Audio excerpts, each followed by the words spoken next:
വളർന്നു വരുന്നേ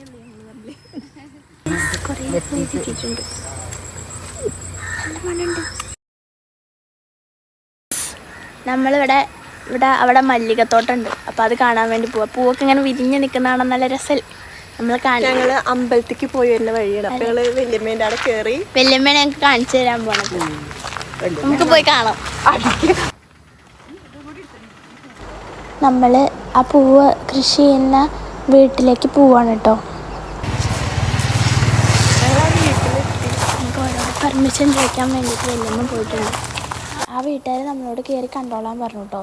നമ്മൾ ആ തോട്ടം കാണാൻ പോവാണ്. കണ്ടില്ലേ, നല്ല രസമുണ്ട് കാണാൻ. ഒരുപാട് മഞ്ഞയും ചുവപ്പും വെള്ളയും കളർ പൂക്കൾ നിറഞ്ഞു നിൽക്കുന്നൊരു മല്ലികപ്പാടം. നല്ല രസമുണ്ടായിരുന്നു. എൻ്റെ നടുക്ക് കൂടെ പൂമ്പാറ്റകളൊക്കെ ഇങ്ങനെ പാറി കളിക്കണമൊക്കെ കാണാൻ. ഞങ്ങളുടെ ജീവിതത്തിൽ ആദ്യമായിട്ടാണ് ഇത്രയും പൂക്കൾ ഒരുമിച്ച് കാണുന്നത് കേട്ടോ. അപ്പോൾ ഗൈസ്, നമ്മൾ പൂന്തോട്ടം കാണാം എന്നുള്ളൊരു മൈൻഡിലാണ് ഇവിടേക്ക് വന്നത്. പക്ഷേ ഇവർ പറഞ്ഞു കേട്ടോ കുറച്ച് കഴിഞ്ഞപ്പോൾ അവർ പറിക്കാൻ പോവുകയാണ് എന്നൊക്കെ. അപ്പം നമുക്കൊരാഗ്രഹം പറിക്കുന്നത് കാണാനൊക്കെ. അപ്പം നമ്മളും അവരൊപ്പം വെയിറ്റ് ചെയ്ത് പറിക്കണ വരെ കാത്തു നിന്നു. അപ്പോൾ അതാ അമ്മമ്മ പറിച്ചുകൊണ്ടിരിക്കുകയാണ്. അമ്മമ്മ പറിക്കണ കാണുമ്പോൾ നമുക്കും പറിക്കാനൊരു ആഗ്രഹം അങ്ങനെ തോന്നി. അപ്പോൾ നമ്മൾ ചോദിച്ചപ്പോൾ അവർ പറിച്ചോളൂ എന്ന് പറഞ്ഞു. ഓണത്തിന് പൂക്കളിടാനൊക്കെ നമ്മൾ പൂവ് വാങ്ങുമ്പോൾ നമുക്ക് കിട്ടുന്ന പൂക്കൾ ഇത്രയും ഫ്രഷൊന്നും ആയിരിക്കില്ലല്ലോ. ആദ്യമായിട്ടാണ് ഇത്രയും ഫ്രഷ് ആയിട്ടുള്ള പൂക്കളൊക്കെ ഞങ്ങൾ ഇങ്ങനെ പറിച്ചെടുക്കണതൊക്കെ കേട്ടോ. ഇതാ ഈ പൂക്കളൊക്കെ ഇങ്ങനെ ഉണ്ടായി നിന്നിട്ട് ഇപ്പം ഇത് പറിക്കുന്ന കാണുമ്പോൾ നമുക്ക് കണ്ടു നിൽക്കുന്നപ്പോൾ ഭയങ്കര വിഷമമായിരുന്നു കേട്ടോ. അങ്ങനെ പറിച്ചെടുത്ത ആ ഭാഗം കംപ്ലീറ്റ് കാലിയായിപ്പോയ പോലെയൊക്കെ ഫീൽ ചെയ്യുക. അവിടെ ഇങ്ങനെ പൂക്കളിങ്ങനെ നിറഞ്ഞു നിന്നപ്പോൾ ഭയങ്കര ഒരു സന്തോഷമായിരുന്നു മനസ്സിന്. ഞങ്ങൾക്കാണെന്നുണ്ടെങ്കിൽ ആദ്യം എങ്ങനെ പറിക്കണം എന്നൊന്നും ഞങ്ങൾക്ക് അറിയില്ലായിരുന്നു. ഞങ്ങൾ കത്രികയൊക്കെ വെച്ചിട്ടുള്ള ബലമൊക്കെ കൊടുത്ത് കഷ്ടപ്പെട്ട് പറിച്ചുകൊണ്ടിരിക്കുകയായിരുന്നു. പക്ഷേ കൈ കൊണ്ട് പൊട്ടിക്കാൻ തുടങ്ങിയപ്പോൾ അത് എളുപ്പമായിട്ട് തോന്നിട്ടോ. അപ്പം ഞങ്ങൾക്ക് ഇഷ്ടപ്പെട്ടു. പൂവ് ഭംഗിയുണ്ടെന്നുണ്ടെങ്കിലും ഞങ്ങൾ ആ സങ്കടമൊക്കെ കുറച്ച് മാറി. പറിക്കാൻ തുടങ്ങിയപ്പോൾ ഞങ്ങൾക്കതൊരു ഹരമായി മാറിയിട്ടുണ്ടായിരുന്നു കേട്ടോ ഗൈസ്. അങ്ങനെ കുറച്ച് പൂവ് പറിക്കാം എന്നുള്ളൊരു മൈൻഡിൽ പോയാൽ ഞങ്ങൾ അവസാനം അവിടെയുള്ള എല്ലാ പൂവും പറിക്കുന്നവരെ കാത്തു നിന്നു. ഞങ്ങളെ കൊണ്ട് കഴിയുന്ന അത്രയും പൂക്കൾ ഞങ്ങൾ എടുത്തെടുക്കാൻ സഹായിക്കുകയും ചെയ്തു കേട്ടോ.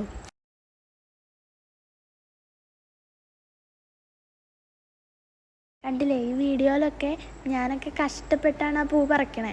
ഞങ്ങളെ കൊണ്ട് കഴിയുന്നില്ല, കാരണം ഞങ്ങൾക്ക് അതിൻ്റെ ഐഡിയ ഉണ്ടായിരുന്നില്ല. പിന്നെ പഠിച്ച് വന്നപ്പോൾ ഞങ്ങൾക്ക് എളുപ്പമായിട്ട് ഫീൽ ചെയ്തു കേട്ടോ.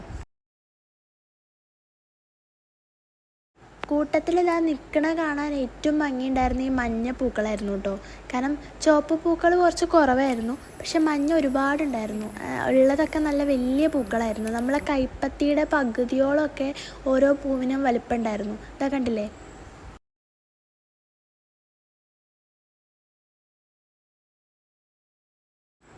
ചുവപ്പ് എണ്ണത്തിലും കുറവാണെന്നുണ്ടെങ്കിലും ഒരു ഉതിപ്പുള്ള നിറമാണല്ലോ, അതിൻ്റെ ഒരു ഭംഗി ആ പൂവിനുണ്ടായിരുന്നു.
പൂക്കളുടെ വിളവെടുപ്പ് കഴിഞ്ഞപ്പോൾ ഏകദേശം സമയം രാത്രിയാവാറായി. അപ്പോൾ ഇതാ നമ്മളെല്ലാം ഒരു സ്ഥലത്ത് ഇങ്ങനെ കൂട്ടിയിട്ടിട്ടുണ്ട്. ഇത്രത്തോളം പൂക്കൾ നമ്മൾ പറിച്ചെടുത്തു കേട്ടോ. ഇതിനി എറണാകുളത്ത് കൊണ്ടുപോയി അവർ വിൽക്കാൻ പോവുകയാണെന്നാണ് പറഞ്ഞത്. നമ്മൾ ഈ ചെറിയൊരു വ്ളോഗ് ഇവിടെ അവസാനിക്കുകയാണ്. മറ്റൊരു വീഡിയോ ആയിട്ട് വീണ്ടും കാണാം. അപ്പോൾ അതുവരേക്കും ബൈ.